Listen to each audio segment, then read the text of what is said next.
BBM Star Trek Podcast. BBM Star Trek Podcast. That's right. Today on BBM Productions, we're talking about Star Trek. Where it's been, where it's going, what it's all about. I'm joined, of course, by Brian and Bill. And go. Where is it going? Let's not think about that in CBS's hands.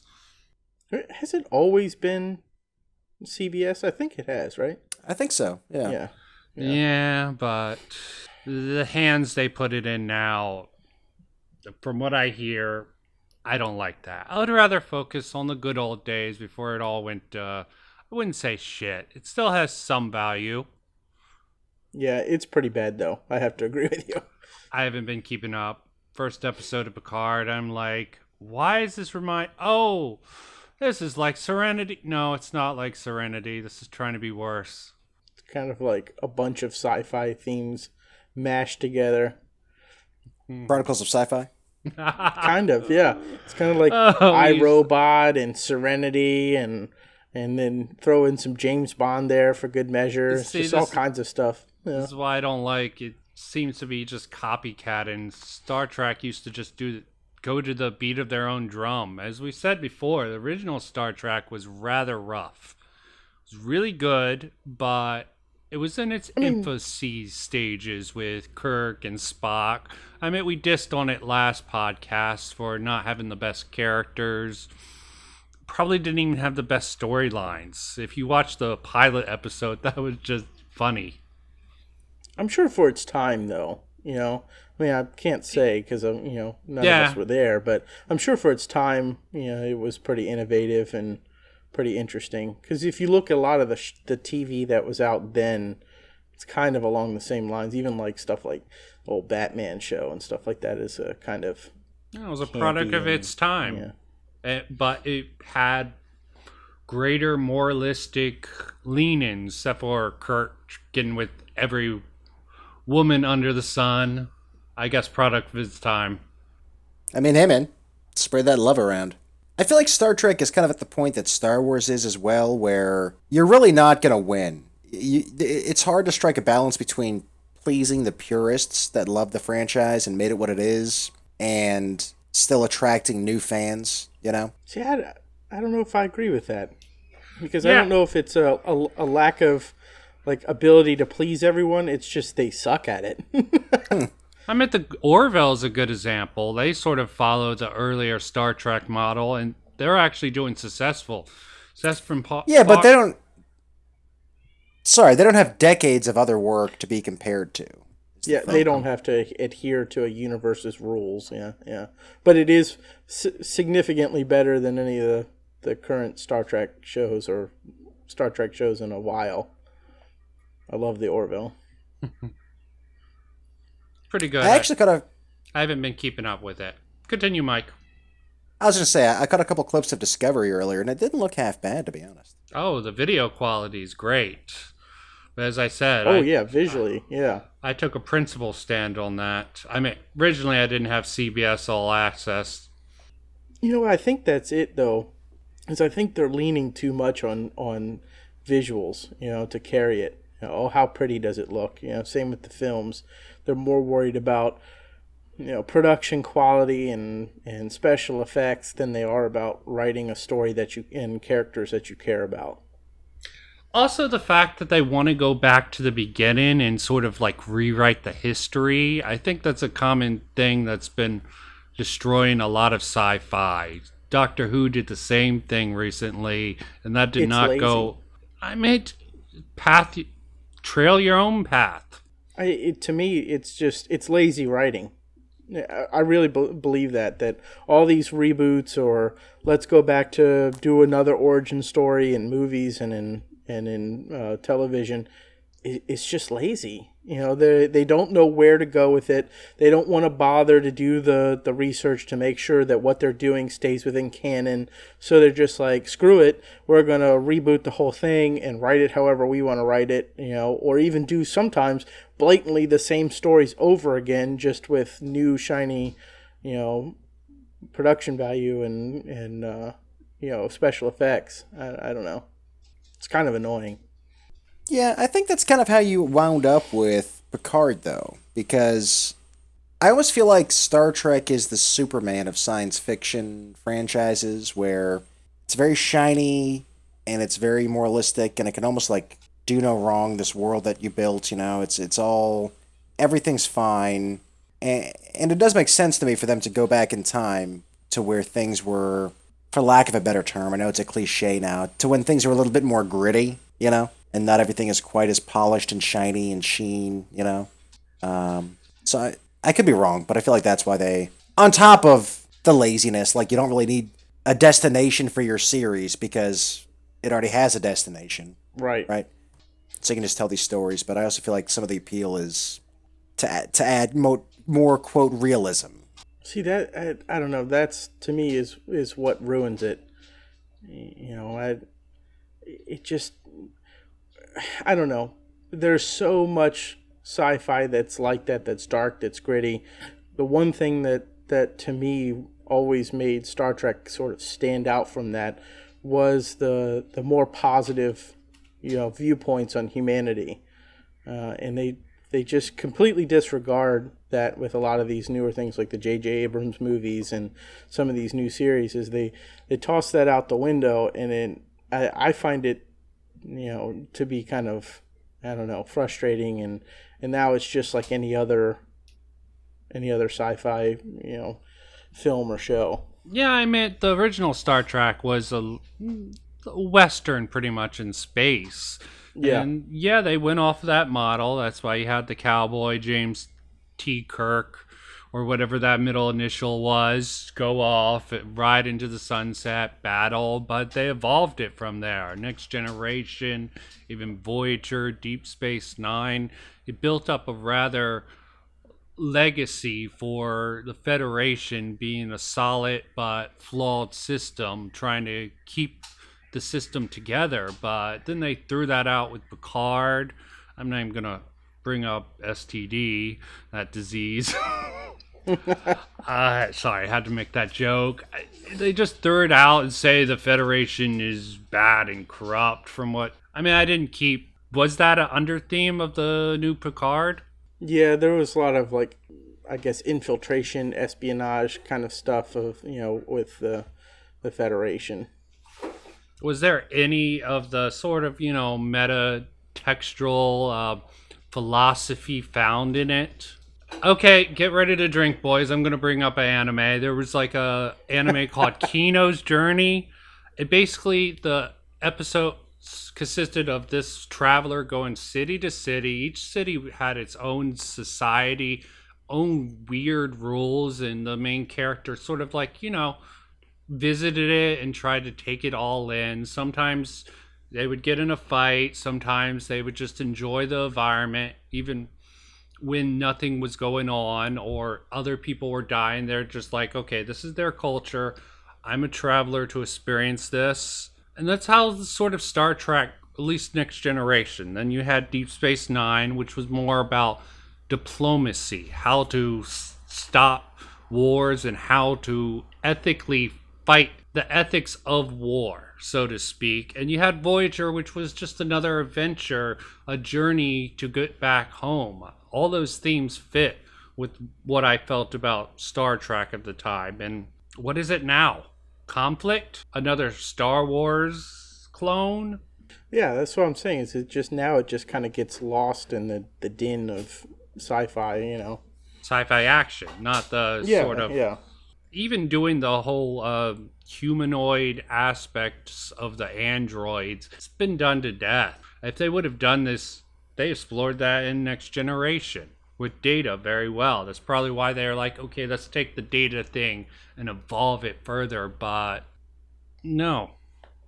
Do you think that I can't imagine, just like Star Wars, I can't imagine that they ever sunset the franchise.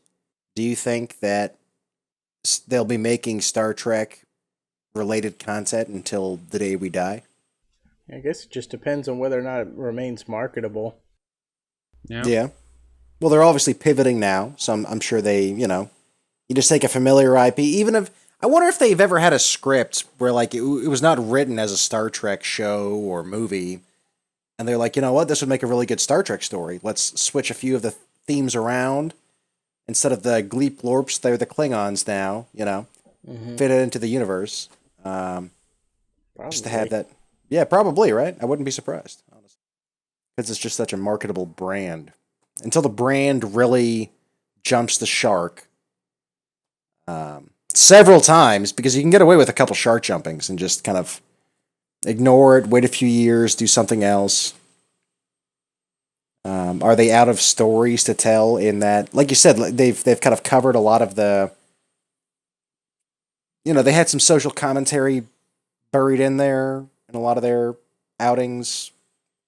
How much longer can they keep doing that? I don't know. It's just so frustrating because the universe that they bothered to build, especially through the like Next Generation and Deep Space Nine era, is so vast that there's just so many stories that you could tell with a decent set of writers and the ability to take some chances. I don't know. You could even move away from the Federation if you wanted to. Base an entire show on the Klingons or on the Romulan Empire or something. Something that would can fit within the canon, but also be something new and unique and a different aspect to explore. But they just don't do that. They churn out what they think is what everybody wants, and with all this stylized crap, and it just doesn't work. It hasn't worked for quite a while. I wonder if part of that, this is completely an offshoot and complete conjecture, I guess, but I wonder if part of that is because that's a great idea. Let's see a show almost like a reverse fairy tale about what the Romulans were thinking during the wars, Yeah. But I wonder if, it sounds weird to say, I wonder if some of that is money driven, where the majority of the shots in every show are several people in full on makeup. Instead of just these random shots of, you got a Klingon on the bridge and then you see one on the view screen, but that's it, Yeah. That's a good point. Like whether or not it would increase the production cost.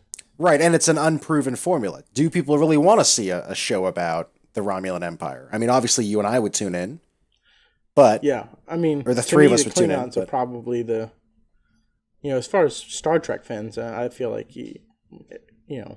most would watch something about the Klingons. I really wish one of us actually liked and watched some of the new series, because we have no insight to why it's popular. Supposedly I watched Picard all the way through. But you said you didn't like it. Not really. I mean, it had its ups and downs, and it was watchable at least. But it just was bland, and a lot of very cliche things. So, how do you think CBS could get Star Trek back on track?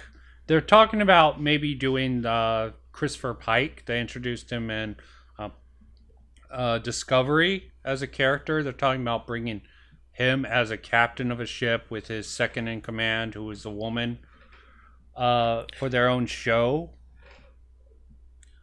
To me, I think they've kind of shot themselves in the foot in a lot of ways with Picard, because now they've made something canonized that is a feature of the main storyline. Or main timeline, I'm sorry. So they've kind of locked themselves into that universe and the way that it's changed with Picard. Because I think that what they really should have done is not necessarily do some sort of like reunion show with the Next Generation cast. Like Picard, like the way that they framed coming back to visit Picard, I think was done well, that he's retired and blah, blah, blah. Like that all makes sense to me. It doesn't make sense just to take him and plop him back on the Enterprise and pretend like nothing happened. That would get really old really fast and feel like you're just retreading. But you could make some in-universe, like interesting shows. I don't know. They really could have found a way to bring Data back if they wanted to. I mean, Nemesis kind of left it there with B4, for them to do that, and they just didn't. They decided not to. Um, or you could have followed Geordi, off on a tangent somewhere. I don't know. I feel like they should have done something that was within that universe to where we pick back up with them 25, 30 years later, right? And it's progressed. Because most of the shows, even going back to Enterprise, which is a prequel to all this, show events in the far future. So just continue bridging that gap, with interesting storylines. Because to me, really, at the end of the day, the writing, the directing, and the acting are the most important for a serialized show like that. I don't need it to feel like a 10-hour movie that was broken up into pieces. You know what I mean? Because that's why a lot of these shows nowadays, they kind of make that mistake where they've got this storyline and 10 episodes to tell it, and you just kind of get fatigued, It's just, there's too much going on action-wise, not enough story progression, everything seems dragged out, and you got all these like sort of semi-cliffhangers from week to week, but the story's really not progressing more than if you had a 2-hour or 3-hour movie. So you're almost saying like the streaming model is sort of ruining the episode to episode thing. Like Mandalorian did a good basis. They had episodes. I mean, it was part of a greater overlong storyline, but they had episodes that felt solid by themselves. Right, which is what most of the good Star Trek shows had. Like, there's overarching themes, right? There's a conflict with another planet, and you see like character progressions. Data and Geordi's interactions and how their friendship grows over time or like O'Brien and Bashir, and so there's those things that connect episode to episode. But you can pretty much watch.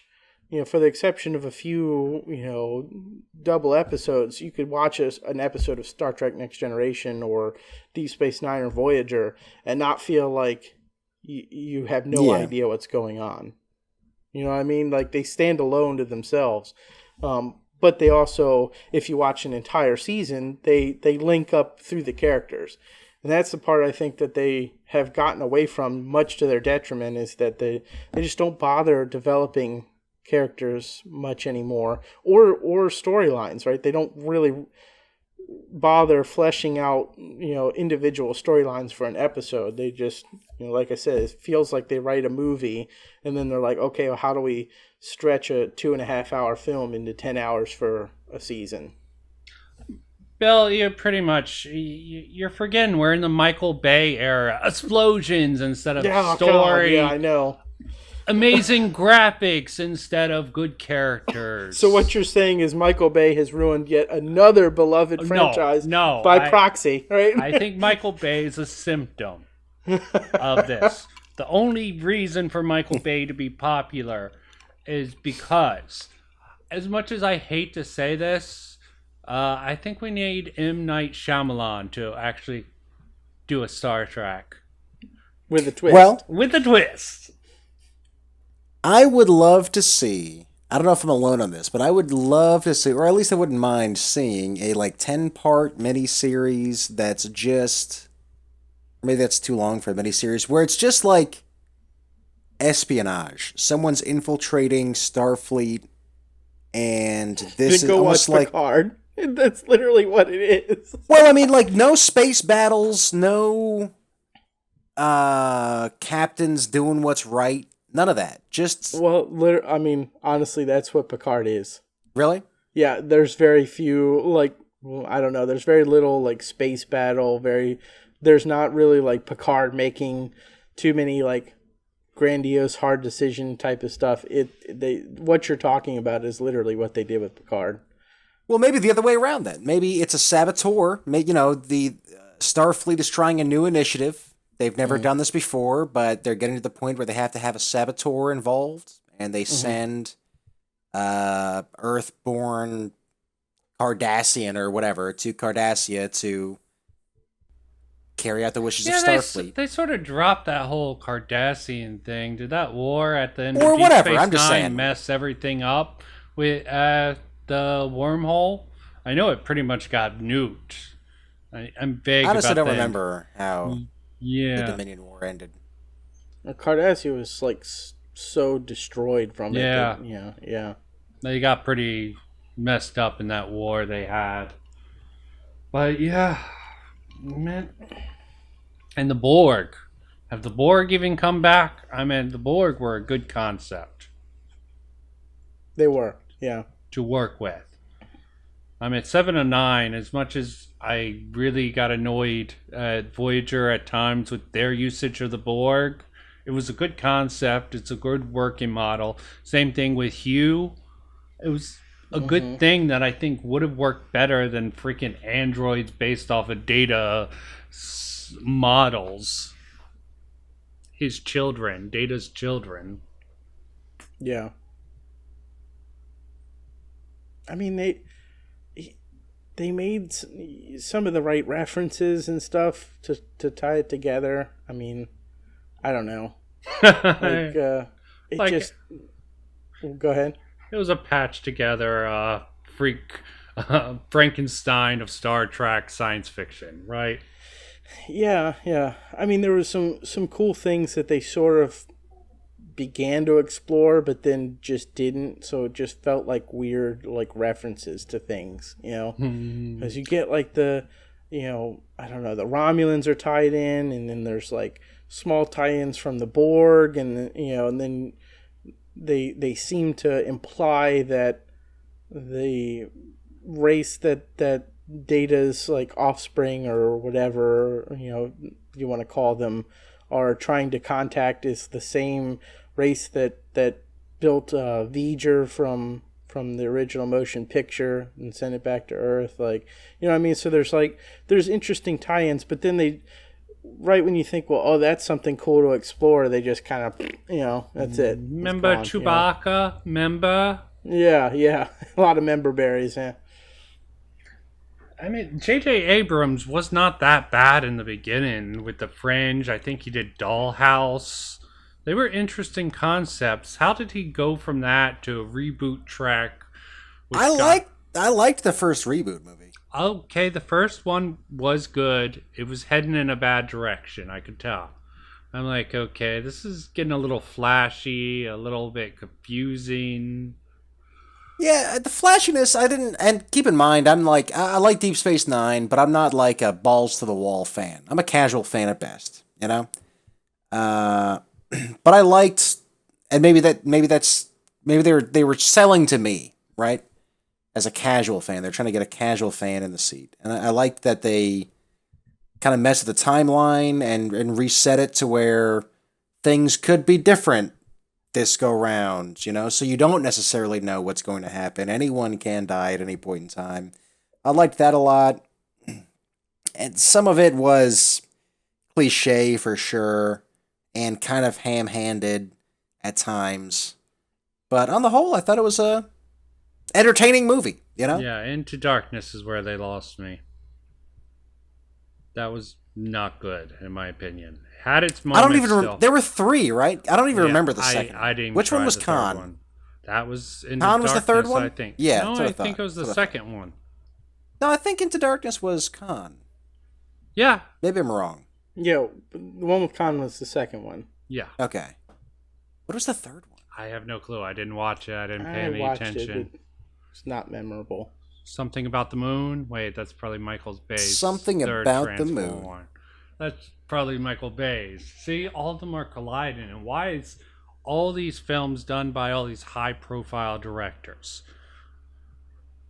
I mean, yeah, they have a name that brings people in, but I guess they're just I'm marketable. sure that's a studio decision. Marketable and proven. Are we really going to hand the keys to one of the most lucrative franchises in the United States to some amateur? Well, we're in the age of reality TV. Why not do a contest for who can write the best scripts? Okay, that would be an interesting way. Basically, do a reality show. Okay, we're doing a nationwide search for writers and directors to give us the best Star Wars plots. And we're going to vote this on live TV. And this contests. They have all these singing competitions. Text and Giant 54332. Pretty much. Okay, HBO did that with Greenlight, Project Greenlight, with movie directors and writers. They had a contest of people coming together. I think it's a smart model. You have a show, basically a reality TV show about people trying, and you would get some rabid Trekkies. There was a documentary, Trekkies, which was a hit. What other documentary would be that popular with that sort of fandom? It shows just the power of Star Trek. The problem is the generational divide of old Trekkies and the people that the studios think they're trying to bring in with this new Trek. The other question I have about your earlier comment, what had J.J. Abrams done to deserve these huge franchises? Like, go Google his IMDb, because I really can't think of anything. Fringe had a cult following. So what, he was like a TV producer, and you're going to give him not only Star Trek, but then eventually Star Wars? I'm like, I don't get it. Well, because everybody acted like he was like this directing god when he took over for Star Trek, and I'm like, I had never heard of him before. So, executive producer on Alias. What About Your Brain? I don't know that. 6 Degrees, I don't know that. Producer on Cloverfield. Lost. He was behind Lost. Yeah, I wasn't a big fan either.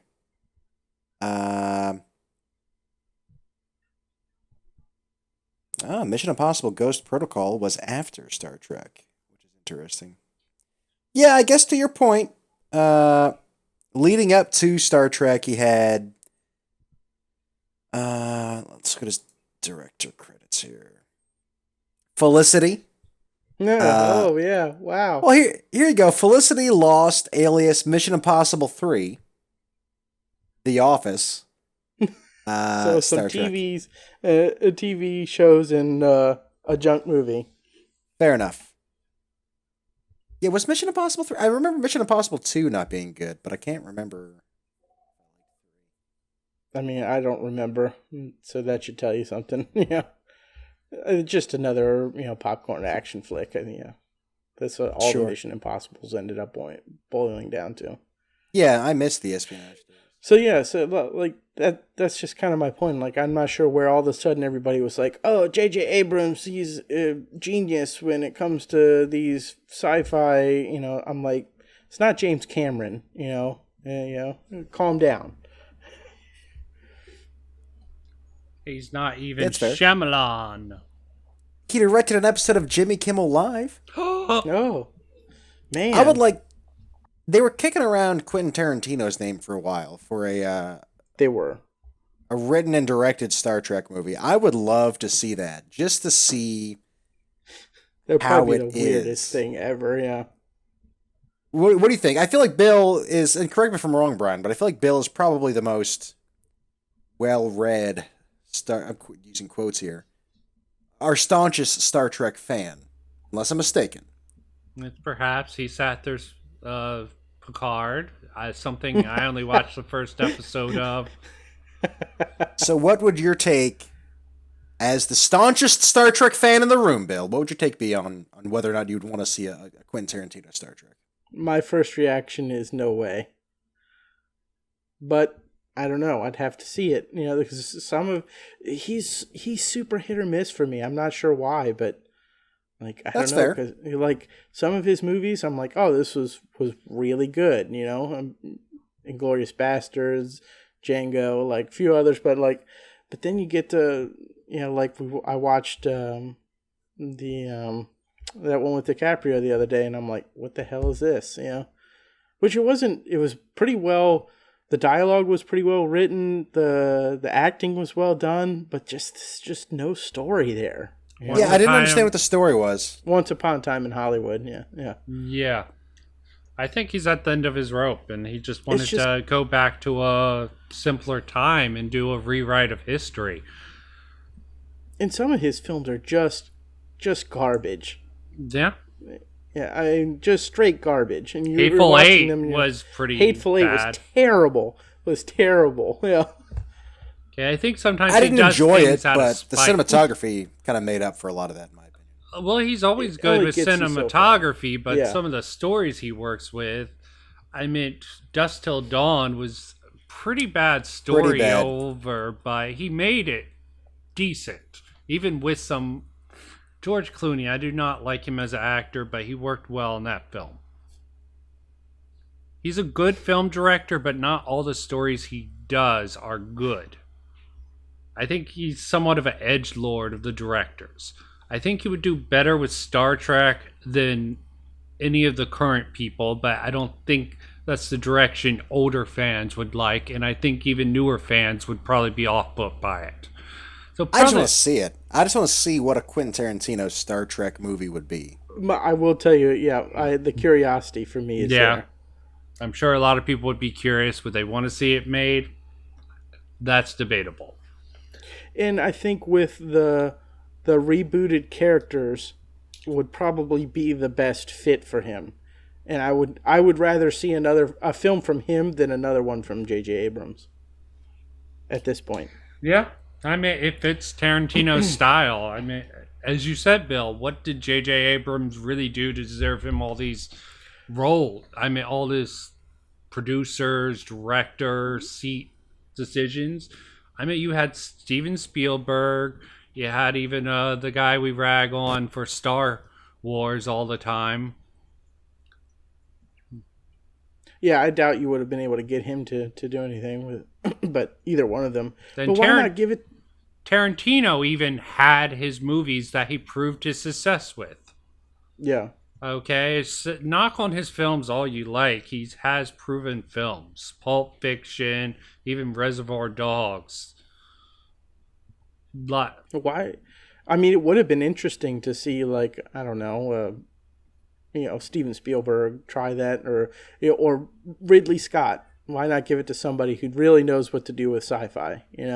If you want to make something that's a little more in depth, a little darker, that would have been probably my choice. Even James Cameron. I know everybody hates on him for Avatar lately, but the man did make some damn good movies in his time. Avatar especially in was the sci-fi not that area. bad. It just No, it wasn't. Yeah, just got too much hype, yeah, it got way too much hype. It was okay, and it was it was an a story interesting that had project. been done a lot.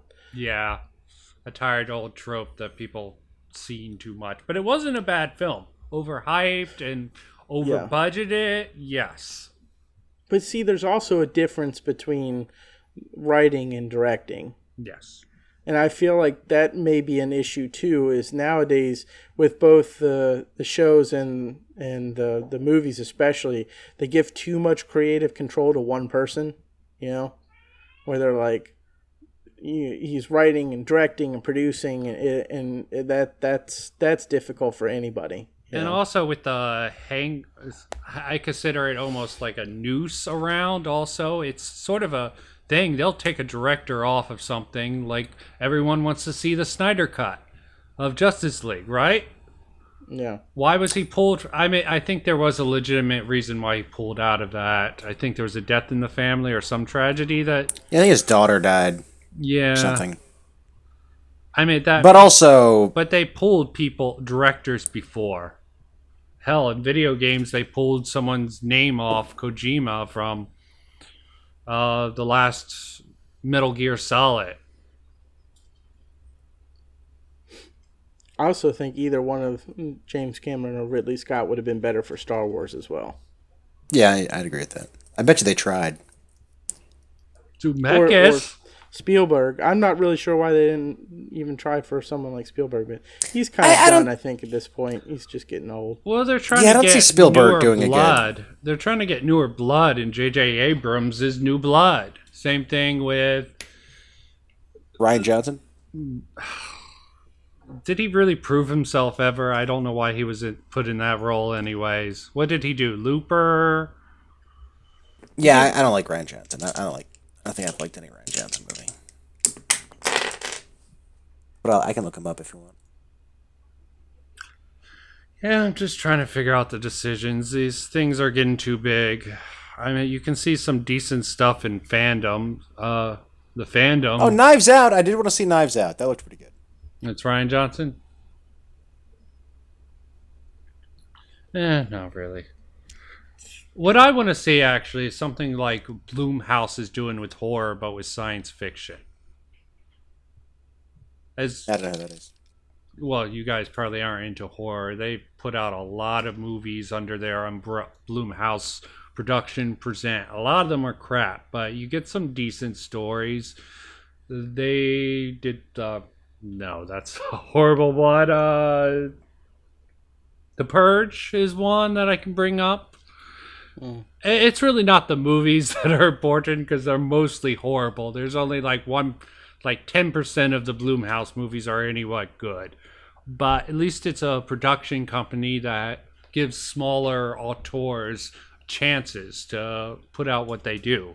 They don't really have anything with science fiction. Like, there's a lot of low budget sci-fi movies that I've strolled past on Amazon that I'm like, if they gave people like this bigger budgets, they might be able to do something decent, something original. I don't really want to take us away from Star Trek in this, but getting new blood into a genre might help franchises like Star Wars, like Star Trek, getting the new blood and not these big shots. I mean, control it. there's- Because who was Gene Roddenberry when he started out? How hard did he have to push for that? And then, see, if you're talking about something that's completely unique or something new, then I totally agree with you for like writing a sci-fi show. But I think one of the things that they do seem to fail at is getting somebody who even has knowledge of the show or the movie, right, or the previous movies. You know, I wasn't it J.J. Abrams talking about how he had like no knowledge about either Star Trek or Star Wars. I don't remember which one it was. And I'm like, what? And he hadn't even seen the shows or the movies. I'm like, what are you I think it was talking Star about? Trek. I think it was Star Trek. Yeah, I think he it was was a big Star Star Trek. Wars Yeah. fan. And I'm like, that makes no sense to me. You know, how could you make something that is a beloved franchise make a new movie that's going to bring in new people and satisfy fans if you have no knowledge of that franchise at all? Destroy the past. Kill it if you must. Yeah. It just doesn't The make Last sense to Jedi. me. Yeah, I agree. Getting some new blood in there would be good. But there's also a fine line where, I mean, again, I don't know. Like we discussed before, J.J. Abrams didn't have a lot of work going into Star Trek. A lot of his resume wasn't that long. Let's talk about Picard, okay? The original Next Generation. A lot of people did not think he would work as the captain. They're like, he's too old, bald isn't good for a captain, yada, yada, yada.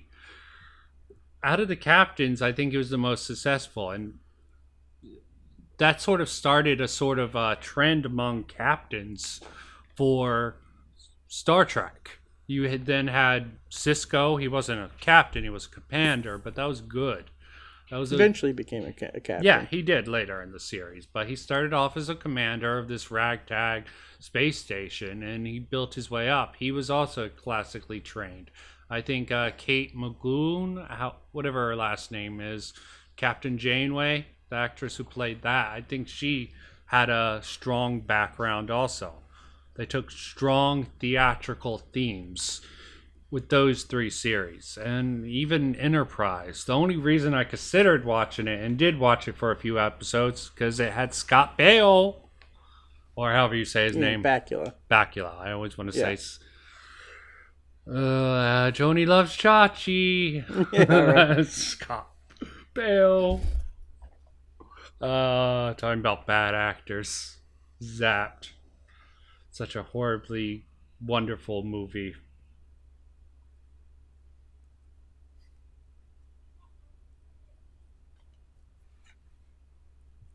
So what were you saying? Sorry. I got distracted by the Scott Baio. I don't think anything once said anything after that. Or I lost No, I my mean, train of thought. yeah. What was the point you were getting around to? That's a good question. Oh, yeah, classically trained actors and sort of bringing it to the character. And then they threw it away for, as much as I like Chris Pine, he's just a pretty, back then, he was just a pretty boy actor. He had some talent. They went with the pretty popular actors after that.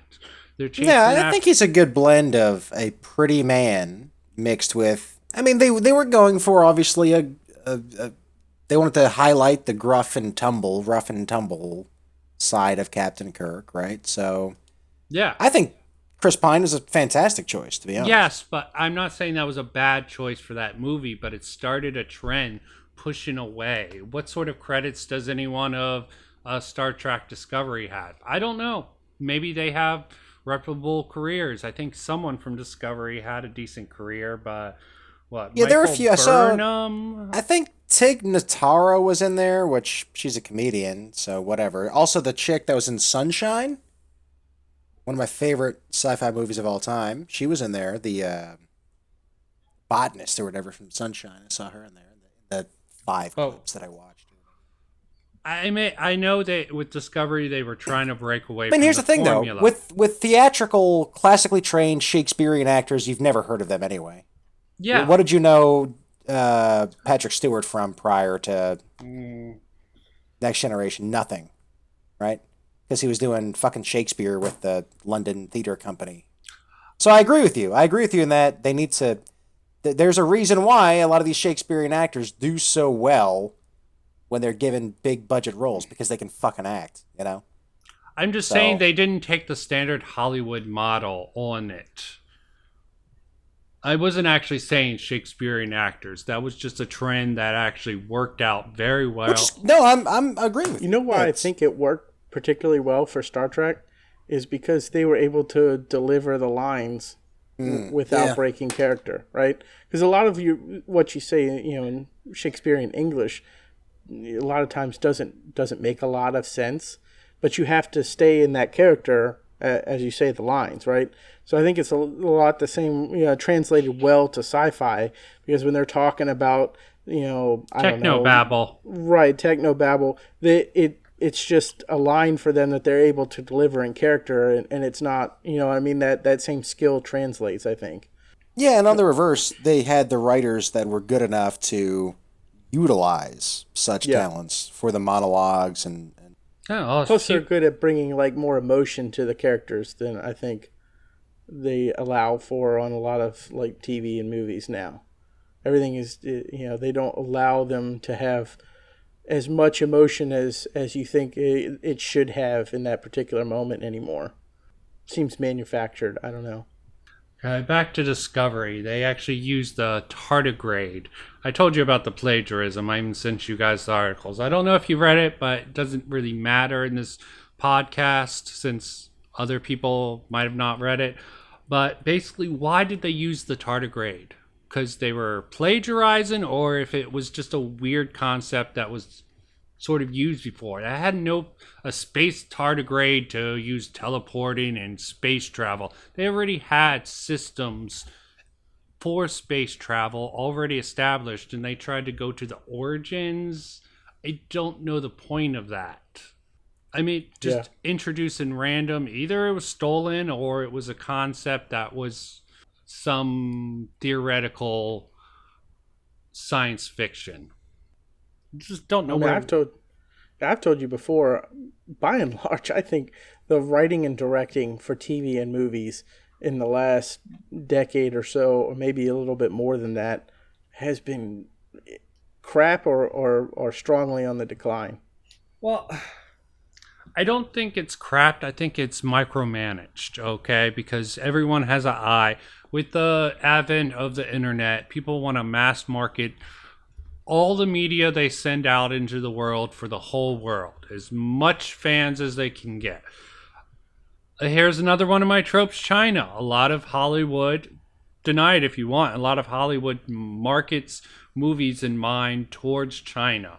and that sort Well, of no, that's not what I'm talking about. I know, and that you do have a point with that. And that that is something that I know has been an issue within Hollywood, especially in the last couple of years, is moving into that market and filling the needs of that. Which honestly, I think they could probably do with some more creative editing, but whatever. But I'm talking about just the like really basic stuff, like the inability to write believable dialogue, the inability to direct actors to give you the lines that you need. Because you watch a show or you watch a movie, and there'll be some line delivery that is so bad it literally takes you out of the experience. Like for that moment, you're like, "What the hell was that?" And I'm like, so there's producers standing there and a guy in a director's chair that you're paying an absurd amount of money and all this crap, editors, everybody else, and that's the best take of that line that you could come up with. I'm like, so it just leads me to believe that either nobody cares or they're just like worried about, money and time more than the product. I don't know what it is, but it just seems like the directing has been crap and the writing has been crap because they come up with this kind of overarching story, which sometimes is not too bad, but they just can't fill in the gaps. They write terrible dialogue. The filler and the connector pieces to get from, beginning, middle to end are terrible. And I don't know, just no standards for the writing or the directing. Can you give I'm us not an sure example from like Star Trek or some other science fiction to put in context? I mean, I can't think of anything right off the top of my head, but I've just been watching shows lately, and I'm like I said, you'll just be watching, and then an actor will deliver a line so poorly that it's almost like you want to like turn the show off there because it's just laughable. And there was a lot of that kind of stuff to me in like the new Star Wars movies, things where you're just kind of crazy. They fly now. Yeah. It's just, I don't know. Yeah, I think this is also the advent of the internet. Again, I'm going to blame Michael Bay. Again, cramming those lines in the Transformers for the fandom, for the member berries, all that crap. Just the constant feedback loop that this digital marketplace gives. We're replacing actual good techniques, tried and true techniques, storylines that are tried and true, like the hero's journey, just completely messing with them just because people are tired of these. They think they're pragmatic. There's like a dozen of different reasons people are trying a whole bunch of new stuff. But I agree that they should be trying the new stuff, just not in well-established series like Star Wars and Star Trek. And as you said before, people need to be building up reputations and not just given this mantle. Saying, okay, this guy is popular, let's give him this movie. I find that rather ridiculous. Yeah. It's the same way with Hollywood actors in some cases, like George Clooney in Batman and Robin. Really? I think he was a decent choice, actually. No, he wasn't. Sure he was. No. George Clooney Even for the was... time? apologize for doing it. Yeah, I Well- think he was pretty bad. He did an okay Bruce Wayne. Yes, but- he That's did what I'm saying. but, He did a good Bruce Wayne. But I don't blame him for the failings of that movie. I don't think he's the one that No. decided to say never leave the cave without it. Oh yeah, no, yeah. The writing and directing were terrible for that Yeah. movie. Yeah. But So I think if he had a better script, he would It's have been just nobody. fine. I think nobody was going to ever buy that George Clooney is out there beating people up. I mean, seriously, when you look at George Clooney, do you ever think, "Oh man, I bet you that guy could like kick somebody's ass"? I mean, Michael Keaton was not a very domineering figure.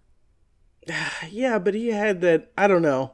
He was a little crazy. Yeah, He- yeah. He could play a little crazy. Even with Beetlejuice, that kind of he could be intimidating. Bit of a know? wild card. In more of his attitude, yeah. Right. I mean, you don't look at George Clooney and be like, "Oh man, I bet you that guy knows 50 different styles of martial arts." Like I I would have like liked to Tom see more Hanks. Val I like Kilmer. Tom Hanks, but I don't think he could play Batman. Yeah, same reason. Yeah. No, I don't think Tom Hanks would have made a terrible Batman and a terrible Bruce Wayne. Okay. I do not see him Yeah. being a brooding billionaire. But I could totally see George Clooney being a brooding billionaire. Yeah, now, in that terms part, of, but I mean, Christian Bale was the best embodiment of both, but Affleck was pretty good too. I really like. I wish they did more Val Kilmer. Batman. He I like Val was Kilmer a lot. interesting.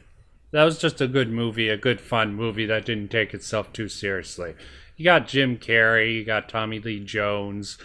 Even Chris O'Donnell had his appeal. even worse casting than George Clooney was Schwarzenegger. Oh yes. God. Just everything about the character. I'm like, who did the casting for this? Who did the script? Who did anything? Yeah. Oh God. Sorry for bringing up that landmine. So why do you think? Okay, let's take a look at. Okay, you had the original series, low budget. You had original pilot, which failed, and you got Kirk, who was, I guess a fairly suave guy for the time. They got that to draw the ladies. Charismatic. It had some fun stories with some adventures. So threw in some weird concepts like the people split in half, like half black, half white, and the other were like black on the other side and white on the other, and they had racial division there in some weird way. Even Rick and Morty made fun of that sort of racialized concept, and you had the tribbles, but I'm not a hyper original, so let's move on to Next Generation. The stories that they did there, they were self-contained, as we brought up already. They explored interesting concepts. Data, making of a man. They explored those sort of concepts. They even sort of explored non-binary people way before anyone else, with the whole race where Riker, that one, I guess, a non-binary woman who Riker sort of tried to smooch up on, but their culture really didn't believe in sex, male or females. I mean, you guys could bring up probably a dozen other off the top of your head, right? That were really interesting core concepts. This is why I got into Star Trek, because they explored concepts not found other places. And then you get into the movies. Mike, as much as you love the reboot Trek, can you tell me how it differed from any other movie? Not even sci-fi, just action movie. How did any of the other ones? Well, I What think were some of he's the? kind of hitting on a point, because I think the beauty of what Star Trek was able to do even from the original series all the way until like some of these new iterations in Discovery and other stuff was it was able to take problems that humanity faced and have us face them in a different way. So you had this Usually aliens were the... Right. So you had a utopian society that mankind had become, and we weren't perfect, but we had figured most of our shit out. And then it had these other alien conflicts, whether it was with humanity or with each other or internally, that allowed us to reflect on our own problems with like this other analog, So we were allowed to explore these controversial or hot button themes in a way that was both interesting because it had the sci-fi element, but also that was non-threatening, right? Because we were able to see the reflection of humanity in the Klingons, or like you said, the people with their issue with the race with white and black on their face. Like we were able to reflect on humanity, but with an external component. You know what I mean? And I think that's one of the major problems with some of the new shows is they've gotten away from that. They've devolved into some deep-seated problems within humanity, and I don't know if it's because the writers can't understand the way to write things that way, or they feel like they have to default to some sort of dystopian future to fit in with other sci-fi. I'm not sure why, but they got away from that formula. And the original movies dealt with something like environmental issues like whales going extinct, right? It's a big problem. Everybody was talking about save the whales that particular time. We've kind of forgotten about the whales now, but you know what I mean. So they were like, well, let's write this whole sci-fi arc around this environmental issue, but with using a utopian society, right? So they got to travel back in time to pick up these whales because something had already happened environmentally that they had really no control over. You know what I'm saying? So that it still explored a lot of those themes. The Genesis Project explored like the themes of playing God and how far do we go, and could this scientific invention be used as a weapon, right? Which is always a big concern. Again, it's reflecting on our current society using sci-fi, and using those themes in a different way, which made it unique. So I don't know, like to me, a lot of the new movies and the new shows seem shallow because they don't really do that. It is just action and they're gonna blow up this planet, and it's pretty much the writing for one episode stretched into a movie. Well, since you guys probably aren't going to give me my Bobaverse podcast, since neither one of you will read it. Oh my gosh, the Bobaverse. Yeah, what do you think, Brian? Let's go back to what your question. Like, what do you think? That's why I'm bringing up the Bobaverse. It starts with the end of the world scenario, a geek going out into space and just trying to, over 3 books, they build up him trying to help rebuild humanity, settling them on other planets, dealing with enemies, like there's a Brazilian enemy, and they're dealing with enemies and just trying to ramp up the technology of humanity and trying to stay out of conflict, but dealing with it in the most strategic way that they can when they come across it. And it's similar, and that's probably why I took into that book series and why so many people have taken to that book series, is because it has that Star Trek feel. Same thing with the Orville. There are things replacing Star Trek nowadays. Star Trek is not Star Trek anymore. It's just become the nostalgia member-berry crap.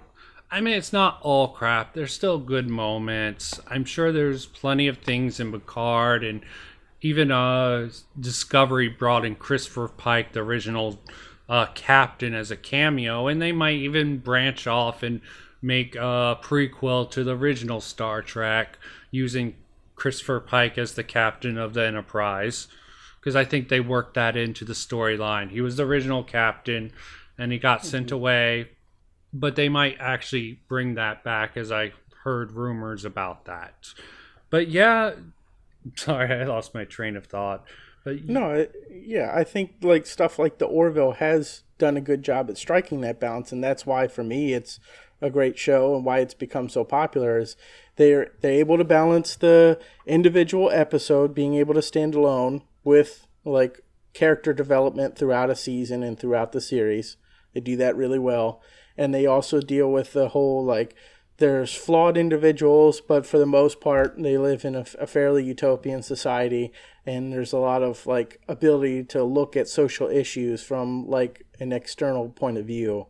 So they do a lot of the same stuff, I mean, and my guess is because Seth MacFarlane is a huge Star Trek fan, he was able to, like, pick up on that. Imagine if he did a Star Trek series. I think and I think that they probably should have, and I think the Orville would easily fit in, with the Star Trek universe if he was writing for Star Trek versus his own show. I think he was petitioning to write a Star Trek at some point, and they wouldn't give it to him, so he just did the Orville. I appreciate it too because it has a comedy element, which is something none of those shows have really done well. And he's done that really well, is adding comedy to it. He's dialed back the comedy, I hear. The first season it's not overwhelming, yeah. Mike, you've been awful quiet. It's getting dark. Are you getting tired and sleepy? He's going into darkness. Yeah, I don't know. I think at some point you really have to look at pivoting or sunsetting. Just like with Star Wars, to be honest. Either pivot it out a little bit or sunset it, because how many of those oh my god, it's the Enterprise again, or oh my god, it's the Millennium Falcon.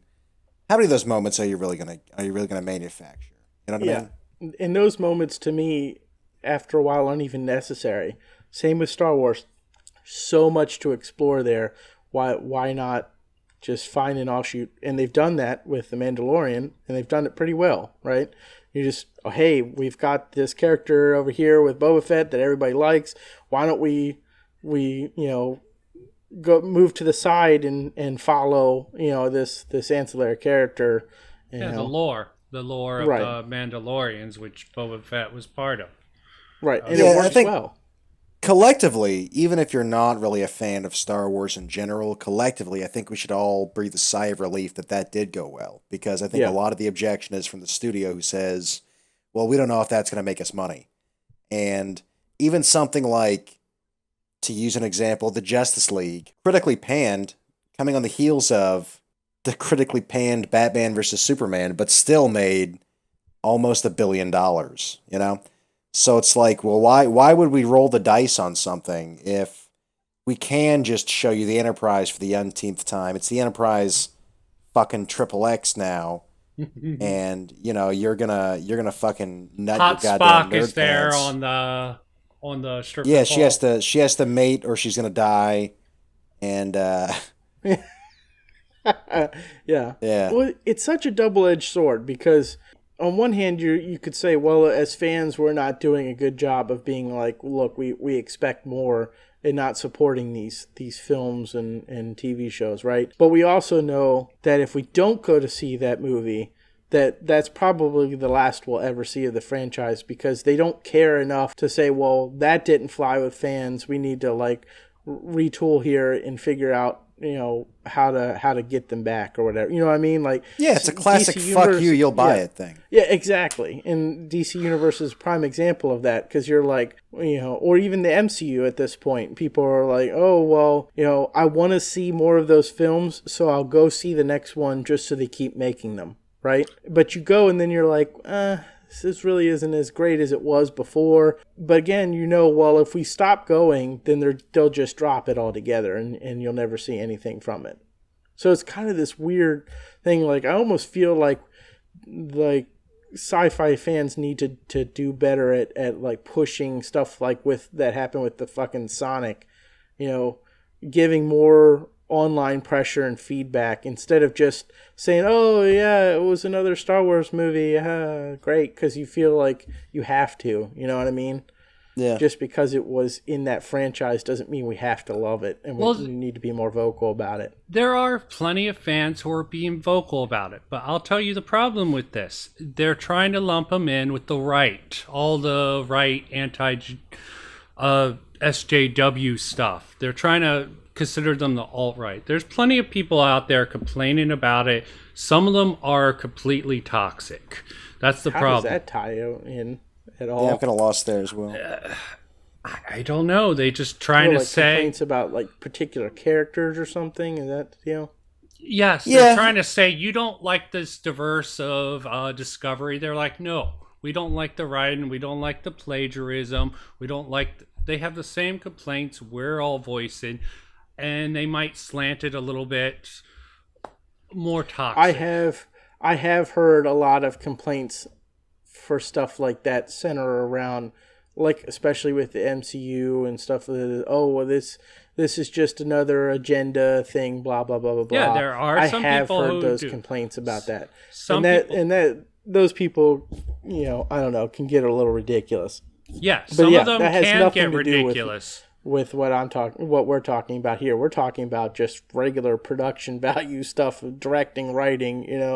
Yeah, and sometimes they lump those people in. Most of them are toxic. I agree. I've tried to listen to them, and they're trying to be voices of reason, but they get lumped in, and some of them are pandering to the wrong people. I think, in my personal opinion, but there are people out there voicing this. I just wanted to bring that up before we close out because I think we exhausted this topic. Unless you guys have more to say.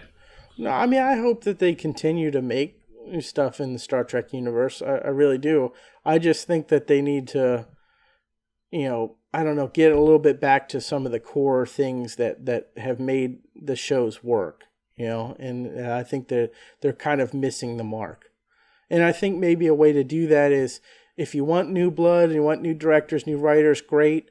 But I don't know, maybe have people from, the older shows, consult or something, and pay more attention to the canon that's out there, pay more attention to the format that was popular, that worked, and then write new stuff, explore some of the other pieces of the universe. I'm not really sure why they keep going back to the Starfleet captain and then just trying to make it more actiony and stylized. I don't get that trend. Yeah, I don't know why they're destroying canon also. So much of the science fiction is just destroying their canon and reveling in it. Like Doctor Who did something recently which is just appalling to most longtime fans of the series. I mean, Star Trek tried to be... They actually took a good thing. They tried to do something weird, which was supposed to be the undercurrent with Discovery. It was like the spy sector. I think it was a good idea. As I said, I'm just against it for some things I hear about it. And the fact that it breaks from the mold. It was a good idea, badly executed. Yeah, I agree. Star Trek was never about the big action set pieces to me. I mean, it was nice when they were involved, but, I love the promenade. I love the fucking characters. Yeah. Yeah, I don't know. I would like to see some return to classical sci-fi, as it were. And just get rid of the fucking Enterprise, man. I'm tired of seeing the Enterprise. That's one of the reasons why I really enjoy Deep Space Nine so much. It's just a breath of fresh air, Yeah. Like, show me the universe, fine. I like the universe you've built, but I'm sick to fucking death of seeing the same goddamn shit. And then Voyager, like you said, it was a great adventure story at its core, Mm-hmm. Give me more shit like that. Don't just make it action set pieces and... Yeah, actions or Again, I would watch something that you never even see a starship unless it's like in passing, where like someone is literally just trying to infiltrate the Starfleet command in San Francisco or whatever. You know what I mean? That sounds interesting. As I said, totally reality TV for some of these long-standing sci-fi shows. Just get a whole bunch of writers, submit. You get like 30 writers, 30 directors from all over the country, maybe internationally. Would be a better bet. Be all over that. Okay, people submit. They pick like the 10 best writers, and basically directors would send in their skill set. Basically, a little short. Writers would send in a script, and basically top 10. Of course, I would be focused on top 10, given this podcast. But have them do little scenes and have the viewers vote on the best concepts, both script and with the directors. It would be interesting if you had like, I don't know, a half dozen pilots from the finalists from something like that. You run the pilots, and see who people vote for. That is a kind of an interesting idea. Even an animated show. What about a Star Trek animated show? Oh, there are Star Trek animated shows. I remember, and voice actors, Vic Mignogna did Kirk, and animated the original Star Trek animated, or whatever it was called. I keep meaning to watch short treks or whatever. Little vignettes, or whatever they are. All right. You want to take us out? I think you are the one taking us out today, Mike. Yeah. Do you want me to? Yeah. Oh yeah. That we wanna... Yeah. I think okay. we're done. Done, son. Well, thanks for tuning in, everyone. We had some laughs. We had some cries. We reminisced about them getting rid of the Enterprise. Hope you enjoyed yourself. Don't forget to tell us how much your nerddom feels offended in the comments below. It. Hopefully people go where no viewers have gone before and actually watch our podcast. Yeah, and comment into the comment section. People that aren't just looking for us to fucking subscribe to their channel. You're talking about the bots? Yeah. Catch us on Tuesday for another Top 10 Tuesday, and have a wonderful weekend. Bye.